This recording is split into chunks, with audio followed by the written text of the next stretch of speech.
roli I saj po kalon edhe në atë që dikur ka qenë përgjegjësia e burrit.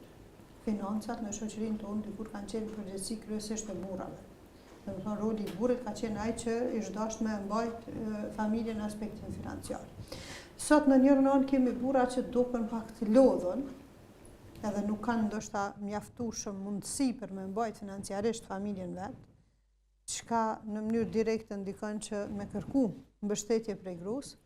po në anën tjetër të njëjtit nuk dojnë me dalë prej çatij roli që me zbut pak veten edhe me kontribu edhe brenda punëve të shtëpisë. Apo mendojnë që ndoshta kjo pe krijon atë terrenin ose mundësinë e përshtatshme edhe për ngatrim të roleve, po në anën tjetër indirekt edhe për krijimin e konflikteve ose të mosmarrveshjeve brenda familjes, diçka që po ndikon mandej zinxhir edhe tek fëmijët, e përmendë modelin fëmijë që shohin që nana është në vazhdimsi aktive, një nanë që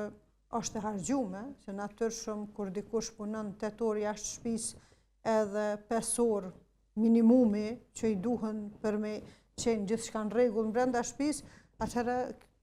harxhohet. Edhe një nanë e harxhume natyrisht që nuk është favor as pak I familjes.